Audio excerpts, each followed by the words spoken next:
So good morning, everybody, and welcome to our panel on She Leads, the Green Shoots of Change. Really delighted to be having a conversation today with such a fantastic array of women leaders. We started this conversation on women's empowerment at last year's India Day, where we had an engaging discussion on how ordinary women at the grassroots across India are using technology in innovative ways to improve the lives of themselves, their families and their communities, and in doing so, how they're helping to accelerate the SDGs. And over the last year, the topic of women empowerment has been a key focus in India's G20 presidency, and with a strong focus on shifting from talking about women's development to women-led development. One of the very heartening things in the G20's New Delhi declaration, leaders' declaration, was a very, very strong focus on women's empowerment, including, for example, a strong commitment towards ending the gender digital divide by 2030.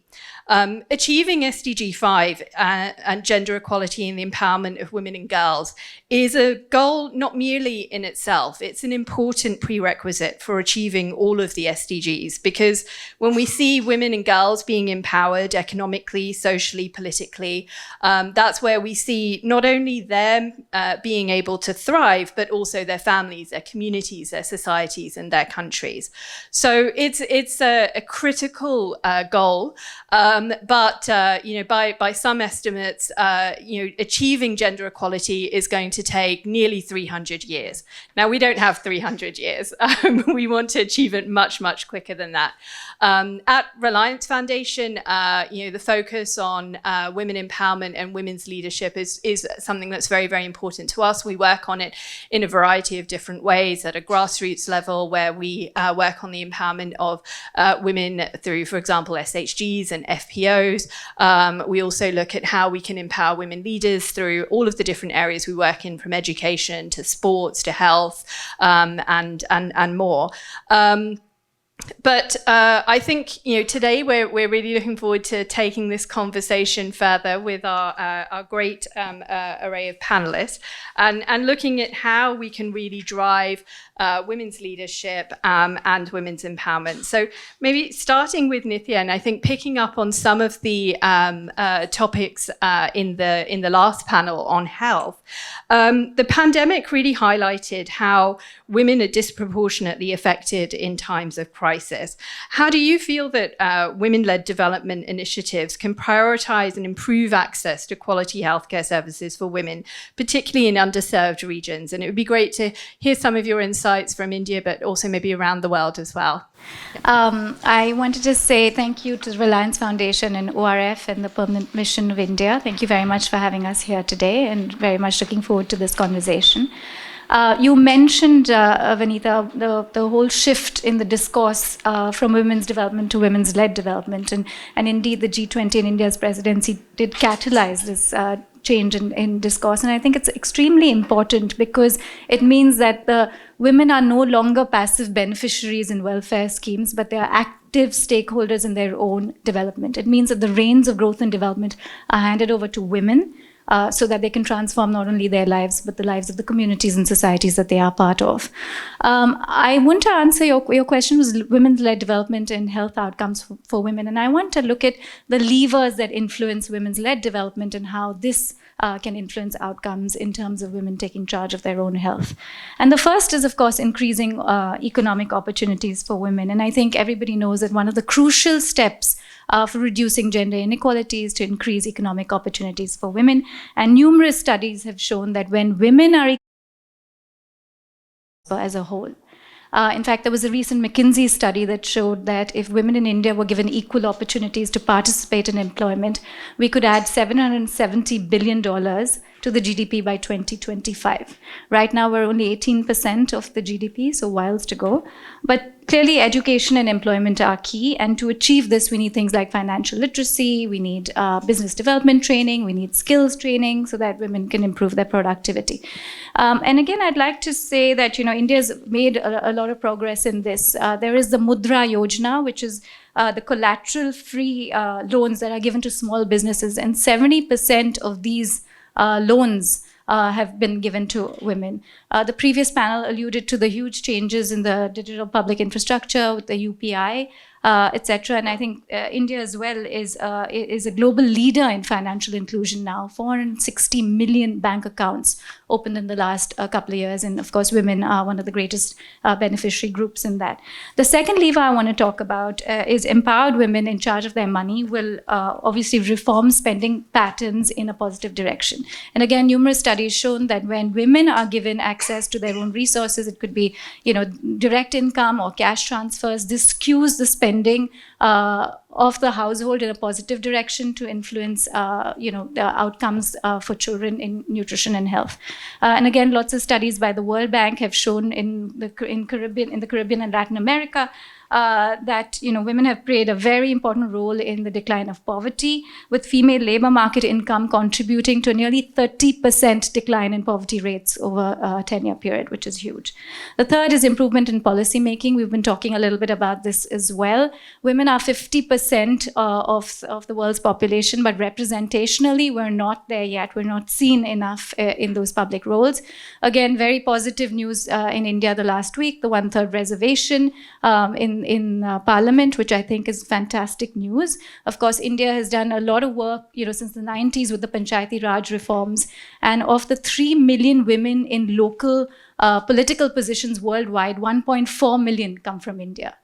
So, already India has done a lot in this, and clearly, the role modeling for girls when they see women in leadership positions, and of course, this translates into improved spending patterns for the community. Also, Rwanda, I want to mention, they have over 60% representation of women in parliament, and this is translated into huge benefits in terms of reproductive rights, land access, agricultural productivity, etc. The fourth lever I want to talk about is education and skill development. Women are 40% of the global labor force, over half of the university students, and yet education gains do not seem to be translating into equality in the labor market. And I think this is because that women are often crowded out into the informal sector, into the lower skilled jobs, not able to access the benefits of the fourth industrial revolution. We need skill enhancement. We need talent utilization. We need improvements in productivity for women. Again, providing women, the examples of providing women with access to productive resources such as land and fertilizers, agricultural output in developing countries can increase, by as much as 4%. And then finally, I want to tie it all together with health. And the domino effects of all of these things I've talked about, the levers in women-led development, are many. And when there are increased provisions for female education, when female literacy rates rise, awareness increases, maternal mortality rates decrease, infant mortality rates decline. And it's estimated that if all girls had a secondary education, there would be 2/3 fewer teenage pregnancies, of course, fewer children overall, and the frequency of child deaths would decrease by 50%. So the gains are there for all of us to see. We just have to do it. Thank you, Nitya. And I think picking up on your first point, I'll now move over to Maggie. So worldwide as well, there have been increasing efforts towards financial inclusion of women, particularly with an aim to develop women's capacity as self-sufficient community leaders. What do you feel are some of the collective steps that we can take towards ensuring women's financial inclusion within the economy? And again, it would be great to hear about some of your thoughts from a global perspective from different countries. Sure, thank you. And I would first just say it's nearly worldwide, but we still see a number of nations that are facing gender apartheid. We're at the close to 1-year anniversary of the death of Masha Amini, who was a 22-year-old Iranian who was killed for not wearing her hijab. This is still an incredibly uneven landscape globally. But with regards to what I'm seeing, first, I think it's always helpful to talk about the benefits of gender equality, because this isn't something that simply benefits the people on this stage. It's something that benefits all of us. In preparation for this panel, I was talking to someone who works at a large bank here in New York, and I was saying that women still earn about 82 cents to the dollar here in the US. And that's heavily skewed. Black women earn 67 cents to the dollar for the same jobs. And his point, and I'm not sure he took quite what I was getting at for the conversation, was if he can hire women that are much less expensive but can do the same or as well or better, he can save money, and that benefits his shareholders. And I think the point that's being missed here is what we've been talking about. This is a holistic system. And if we want to change things from poverty to extremism to health issues, it comes with financial inclusion of women, which benefits all of us. You already brought up a McKinsey study. I was waiting for it. Here's another one from 2015 that said financial inclusion of women would add $12 trillion by 2025. We already know that female economic empowerment is one of the most effective tools in reducing poverty. We know that women tend to reinvest their earnings into their families and communities. We know that participation in financial inclusion for women reduces extremism and is a great way to fight terrorism. We know that diverse founding teams and workplaces tend to outperform. Empowering women is simply a very effective tool in managing these other challenges that we all face. As for the levers for how to do it, of course, education is mission critical.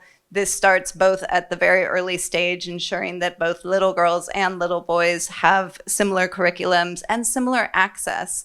Samir brought up that just kilometers away, we're still seeing existential threats. That's entirely true and something that needs to be amended. But these threats mean that often it's the girls in the family that are pulled out of school or pulled out of other educational opportunities to take care of their families and to take care of younger siblings and household burdens. And not only does this mean that they're exempt from the educational opportunities, but also normalizes this kind of behavior at home. There's a lot of cultural work to be done. Can't believe that I'm going to be speaking about these things, but Taylor Swift and Beyonce and the Barbie movie have shown that there's huge economic impact from women. But this is only part of the story. The other blockbuster movie for us this summer was Oppenheimer. 640 women worked on the Manhattan Project, but they're largely absent from that film. Women are still invisible on so many stages and so many parts of history. That's really something that has to be addressed. We need to celebrate our roles, we need to celebrate our accomplishments, and we need to celebrate that we are participatory in so many parts of these scientific achievements and other stories. Transparency. I grew up in a household where I was told that talking about money was not very polite, which is interesting because I've gone into venture capital and all I do now is talk about money. But it was never normalized to ask what someone makes. In fact, it was very frowned upon. And that's still kind of the lens through which I approach engaging with my colleagues. The challenge with that is when young women go to ask for a promotion, when they go to advocate for themselves around a raise, there aren't benchmarks and frameworks about how to ask and what to ask for.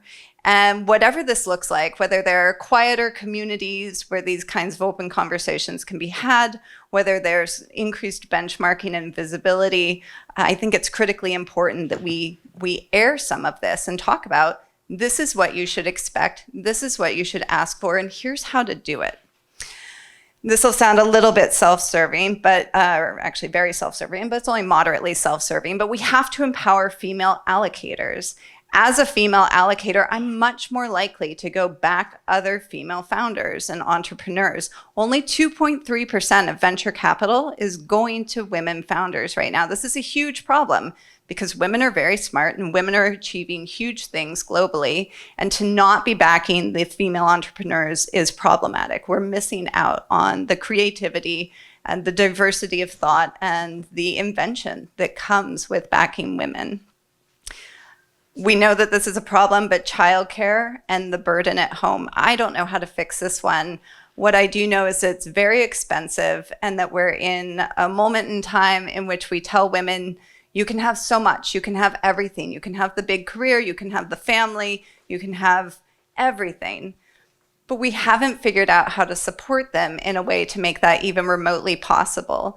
And the rate at which women are going right now feels deeply unsustainable and deeply skewed. And so whether it's through policy or community or simply working with the cost of childcare and the burdens of family life. There have to be shifts if we want to truly engage the next wave of women leadership. I could talk about tech and AI with regards to gender all day long, but I think I'll turn it back to you, because if I get started on that one, I won't be quiet ever. Great. No, thanks, Maggie. Maybe you can bring it in the next question.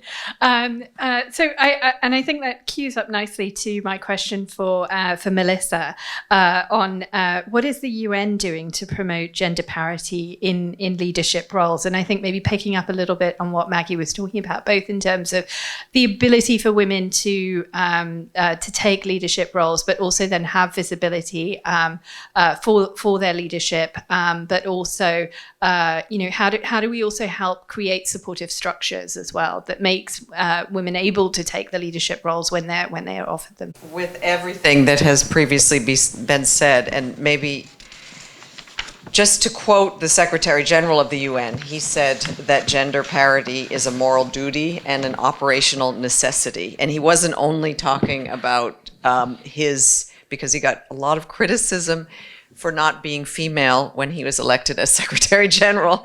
And he said, I'm really sorry, I can't do anything about my gender, but what I can do is to ensure, at least in this organization, that we achieve gender parity. And I'm happy to say that, and I'm included in that in UN leadership, we have achieved gender parity.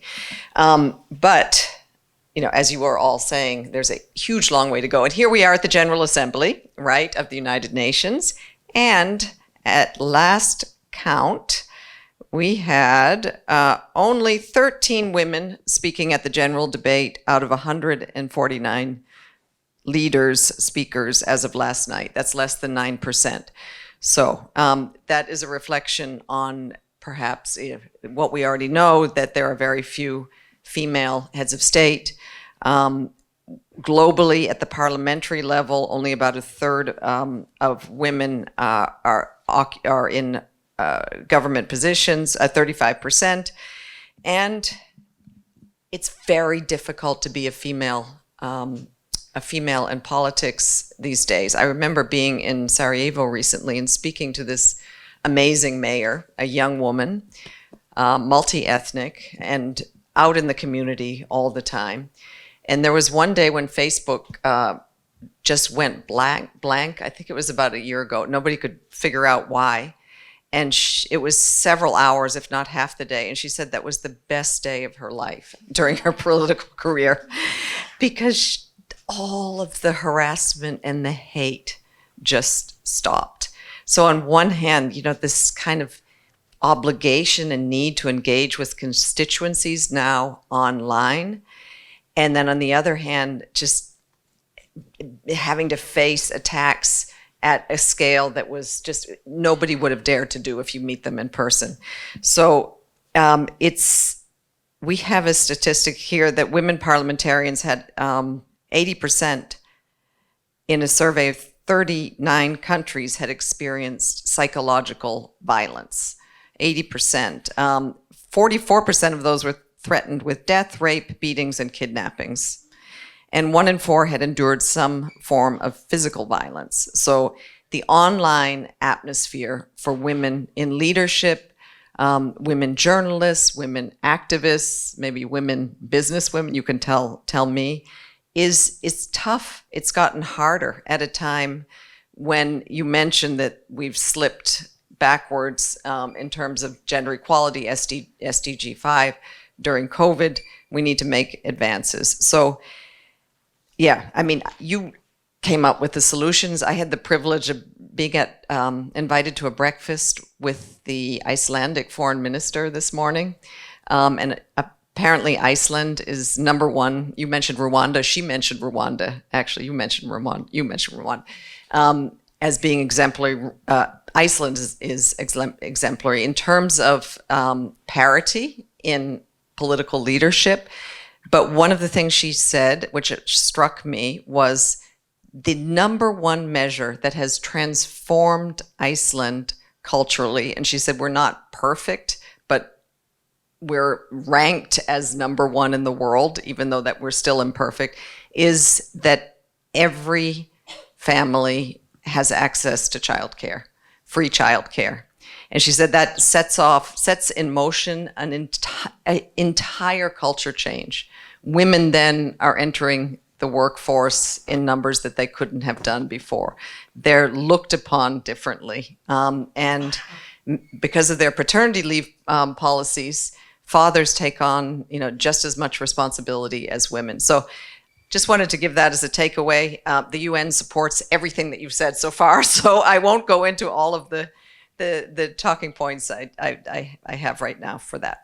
Thank you, Melissa. And I think the last point about that enabling framework for women, I think is just critical. Yeah. So just changing tack slightly, moving on to Vaishali. So in both of the publications that we've launched today, they focus on lighthouse lessons from India that we can learn from, that also can have applicability for other countries around the world as well, particularly in the global south, on how to tackle SDGs, and both of them focus on the importance of women's-led development as well. From your experience, what are some of the innovative solutions and projects that you've seen that prioritize both gender equality and environmental sustainability that you think would have some lighthouse lessons for the rest of the world? Sure, thank you, Vinita. And I also want to echo Nitya's comments and congratulate ORF, Reliance Foundation, the Permanent Mission, and the UN for coming together to organize this session on two critical topics we are facing. One is gender and the other is on climate. So she leads green shoots, fantastic. And it's really important for us to convene and listen to each other and take back stories and lessons for us to work on. I want to start by saying that I'm really proud of what India is doing in the area of gender equality. The way we led at the G20, ensuring that we came out with the Women Inclusive Declaration, ensuring we talked about not only women empowerment, but women-led development. Subtle differences, but they mean a lot. And then we acted on it immediately after with the recent reservation, with 33% reservation, is absolutely outstanding leadership.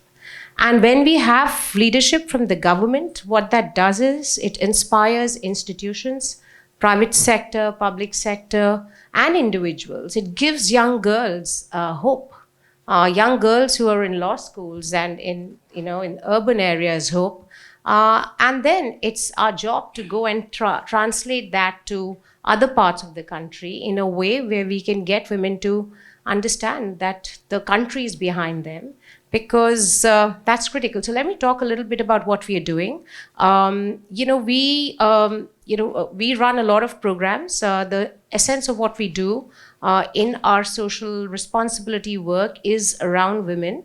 And one of the programs which balances gender equity and climate is a program called Project Surya, which we are working with the UN. Shambi sitting here, and we've launched it together, where we work with salt pan workers in the Rann of Kutch in Gujarat. And that's an area where women go to work 6 to 7 months a year to make salt. And they undergo a lot of hardship and only make about $100, save $100 a year. And with this program, we're training them to become solar technicians, and we are going to provide them employment, or already providing them employment in solar farms and wind farms in the remotest parts of the country, where they don't have to migrate. They can work in their neighborhoods, increase their savings by 10 times. And there's a lot of enthusiasm, not only by salt pan workers, but also their children, their daughters. So it's a very woman-centric program. And everybody says, when I'm in meetings, etc., that there's not enough manpower in this sector. And I do say there is woman power, and we must include them and make them a part of this program. Another program I'm really proud of is what my friend Megan started in Rajasthan, the Tilonia program with Solar Mamas. I mean, that's just amazing example of what you can do, not only in India, by education, by skilling, but also across borders. And I think that is critical. I'm hopeful that with the Women Ministerial, we can do a lot more by engaging women from the G20 countries and beyond to ensure we can exchange learnings and ensure we benefit from each other's experience, which is quite critical. So yeah, I'm hopeful, actually. I'm really hopeful about what's happening in the world. Where we were about 30 years ago and where we are now is hugely different. I think women are in a better space. But just to address Megan and Melissa's point on, need for care, I think women are employed and get sucked into, the care area, and just most of the work they do is unpaid. And we really, really need to work on that. And the only way we can work on it is to let men step up at home and for women to step up at work. That does not happen. We have a choice and we must make that choice. We do have a lot of help in India, and that's not the only thing which works. We need mindset shifts as well, not only amongst the men, but also in the ecosystem and in the families. So the cultural transition is super important for women to get to parity, which is the minimum we should expect. Can I just add one thing there, because you're talking about steps that India has taken. I understand that this week India passed the Women's Reservation Bill, which proposes to reserve 33% of seats in the Indian Parliament and state legislature to women. So I would like to acknowledge that. That sounds like an amazing step and very timely ahead of the GA and our conversation here today. Yeah, no, I think it's a fantastic step forward and a great milestone. And I think, as Vaishali was saying, a great immediate commitment post the G20. I think moving back to Nitya, in the book that we've just launched, Pathways to Equality, you talk about how although G20 economies account for 85% of the global economy, and thus are an important platform for enabling sustainable policies, sometimes gender-neutral policies can give rise to gender unequal outcomes. So what do you think are some of the things that the world needs to think about in terms of gender policy making, both for 2030 and beyond, to make sure that, when we are introducing gender-neutral policies, that they are having the favourable outcomes that are intended? Thanks, Vanita. I think before we get to the post-2030 framework, it's useful to introspect a little bit and look at the lessons we've learned in implementing the SDGs. It's very important to remember the SDGs are not a static template. They are an enabling framework for action. They tackle several 21st century issues that haven't been tackled before: intimate partner violence, cybercrime, AMR. And these different topics require innovative partnerships. They require new ways of collecting data, as well as implementation mechanisms. And of course, COVID has thrown us all off track. It's created a global health crisis that's impacted the lives and livelihoods and well-being of so many people. And the recent SDG report is out, and we've seen that currently the world is not on track to achieving the SDGs. I think if current estimations, projections are considered, only 12% of all goals will be achieved by 2030, which is very worrying. And in the cases of some goals, the direction of travel is opposite of where we should be. But I think the other thing that I found interesting is that both performance and progress towards these goals appear to have very little to do with actually levels of per capita income and levels of development. So that's very important to keep in mind.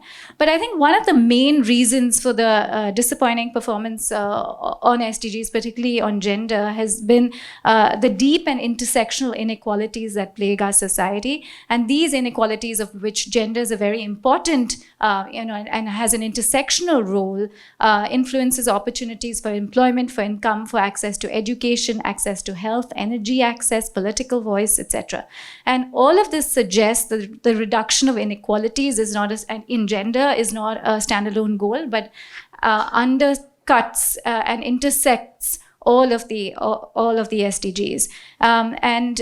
It is obvious that urgent, systematic and committed public action is required now if the world has to come anywhere close to achieving the SDGs. So what do we do to get there? And you talked about gender neutral policies and how we can move from gender neutral to gender transformative policies. And I think at the national level, one of the critical strategies for reducing inequalities is to ensure the universal provision of good quality basic goods and services. And unfortunately, recent moves towards fiscal austerity in many parts of the world have compounded these problems. And within the social policies, it's very important to ensure that the provision reaches the last mile of the population that's typically excluded. So it's very important to reduce the existing inequalities and the structure of discrimination that hampers access. And this, in turn, means that in addition to this policy of universalism, we need specific interventions such as affirmative action, targeted public investments to underserved areas, you mentioned that, and a conscious understanding. There was a discussion in the previous panel about the localization agenda, understanding how policies affect the local level and local agency in that process. And then the question that typically emerges is, where do we get the resources to enact all of these policies? And I think this is where macroeconomic strategies are key, and fiscal policies are very important, including tax policies that seek to improve collection from sectors and agents that I think have benefited disproportionately from aggregate income growth. And finally, I will end by saying that COVID-19 has shown us that the global governance architecture absolutely matters 100%. And more committed national strategies for achieving the SDGs would require an international context that supports such measures implemented by governments, including equitable access to global public goods, a just tax system, and fair rules for trade. And this is how we can get from gender neutral policy making to gender transformative outcomes. Thank you, Nitya. Maggie, I think one of the other key things is that we need to know how we measure and how we track progress. So what have you found to be some of the key indicators or metrics being used to track progress in achieving gender parity in leadership roles? And what are some of the interesting current trends and insights that you've come across? Well, Yeah. I'm happy to talk about that. Yeah. I was going to talk about the ways in which men can help support and be advocates and partners. I often hear men speaking about wanting to be mentors to young women, and that's appreciated and in some cases needed and very helpful. But more than that, I think we need allies and advocates. We need people to support us pushing through these doors and support us being in the rooms and at these tables. Mentorship has its place, but I think that's really what's absent so many of the corporations that I see. I think having conversations like this is a great place to start, but we should bring back our token man to talk about what's your involvement in this and what are the roles and responsibilities that you all want to participate in as we shift this landscape.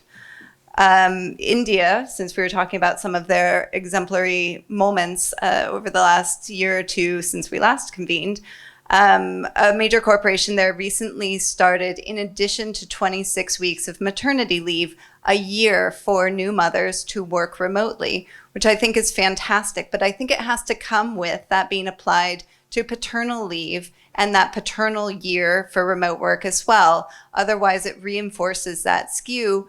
And what I find is often maternity leave is met with punitive response because you are gone, because you are absent, because you're missing out on opportunities as a woman.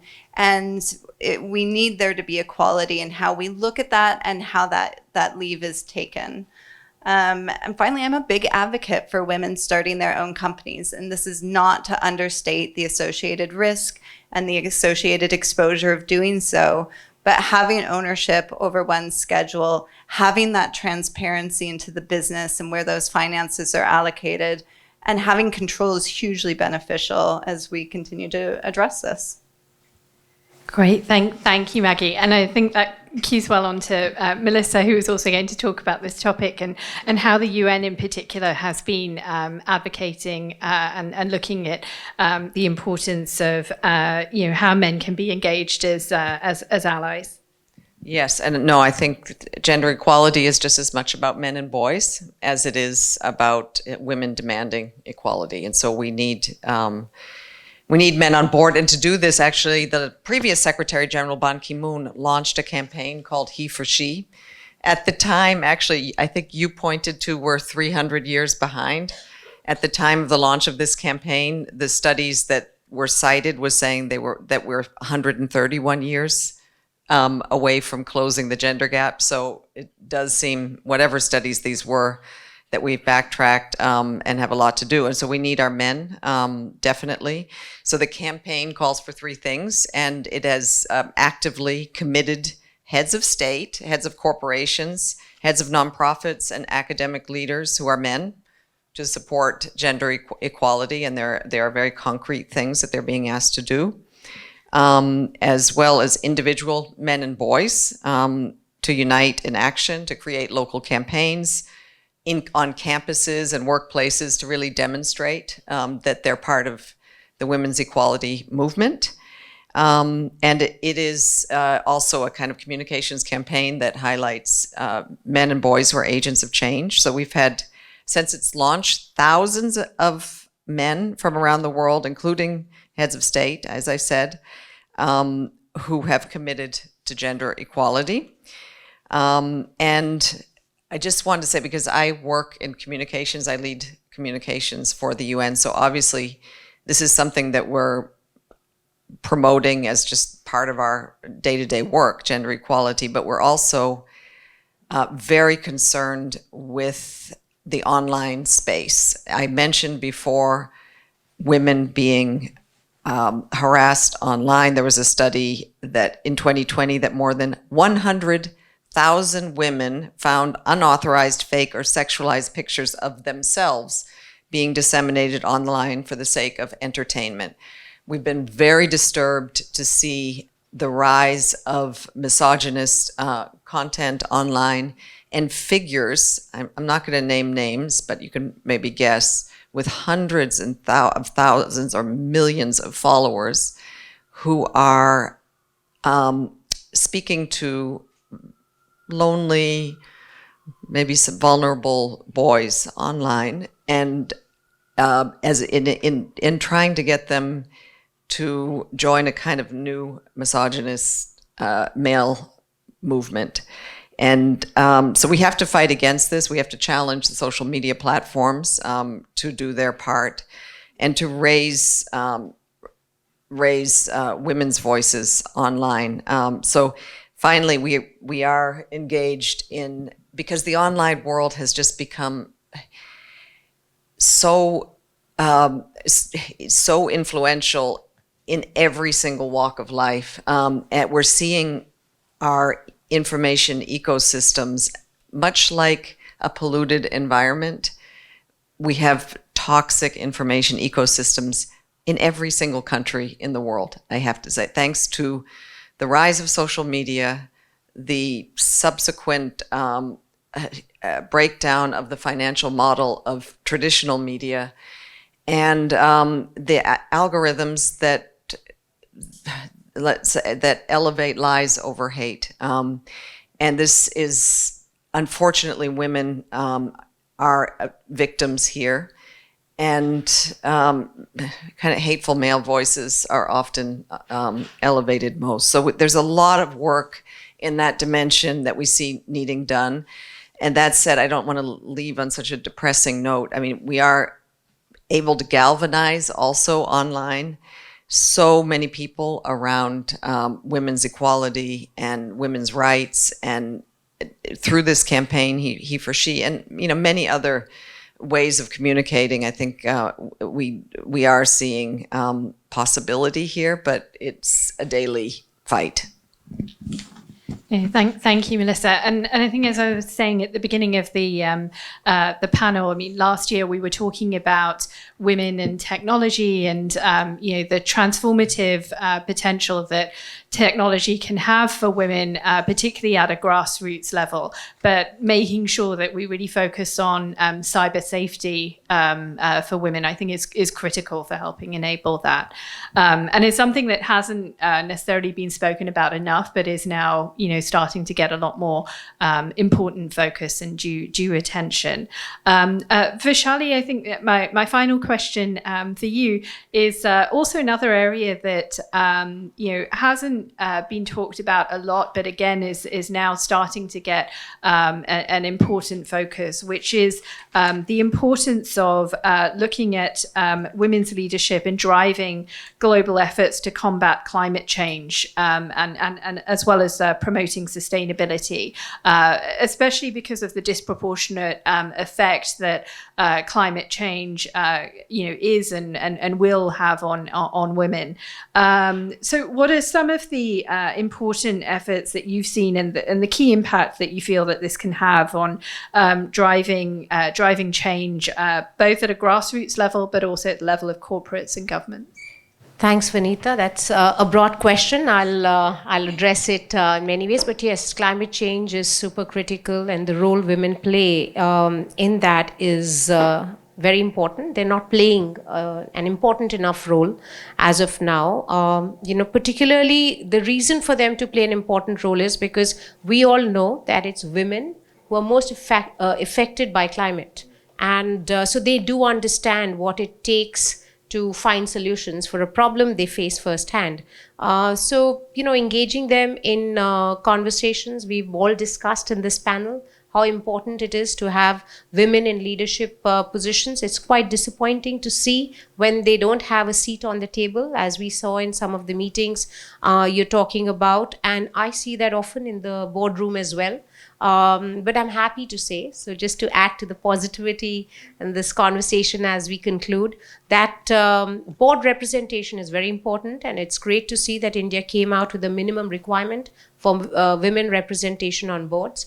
And at Renew, we have over 30% representation of women on boards. That's all right.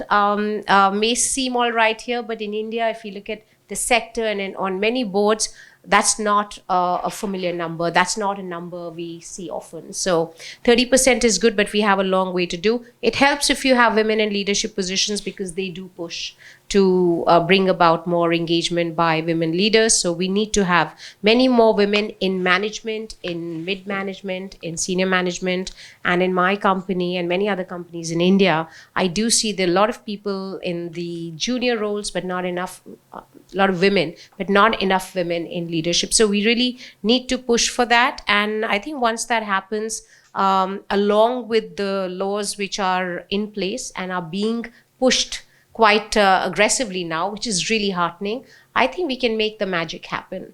But what's really important is, as I also heard, I think Maggie mentioned, that getting the men engaged is super important.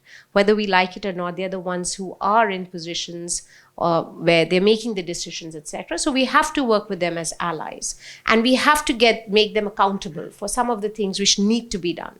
So talk is good, but it's not enough. And we really need to, and Nitya, I know we talked about it, and Shambi also has heard this term, and so I will use it again, and it is called gender washing, right? So we hear a lot of that. That's a term we came up with when we were having a similar discussion in India before we came here. Honestly, we see a lot being talked on this matter, and if we did as much, I think we would be in a far better space with respect to the parity we are all looking for. So I think allyship, action, accountability, there's enough advocacy. So 1 out of 4, we still need to check the other 3 more. And so it's, I think we're in a good space. I always like to recognize that we've come a long way, and that's encouraging. I think when I travel, I was in Tanzania recently, and it's in a way, it's a mixed bag. And even in India, you see women who are not in charge, are not included, but the potential and competency you see in them and the confidence you see in them to do various other things and to do it so successfully. So you talked about risk. And so women are not comfortable taking certain sorts of risks. But when it comes to climate, when it comes to any disaster, they're the ones who are first in line to find solutions, to take care of their families, to help in the relocation. Even in our book, in Pathways to Equality, Ambassador Kamboj talks about the role women play in security, peacekeeping, and they are at the front end doing this, taking care of it. So it's time for us to tap the competency of this gender in a way where we are comfortable doing what we can do. And I think that's super critical. I don't think any of us want to do what we're not comfortable doing. And there's so much we have to do to ensure that, we identify problems for areas like climate, in the workplace, in corporate India, global link, not only India, but globally. And we are role models for the next generation, because not only girls, but boys are watching us as well. And they're watching the men. So really, I think a lot of gender capacity building for men should be on top of the agenda. Great, thank you, Vishali. Nitya, you wanted to have a final thought? I just wanted to say that, to make another plug for our book. We've talked about many of the issues we've talked about in the book. So I do urge the audience to pick up a copy and, to get back in touch with us if you have any other comments. Yes. Thanks, Nitya. Thanks, Nitya. And I think that's a great point upon which to close. And just a very big thank you to all of our panelists for a very insightful discussion. Thank you.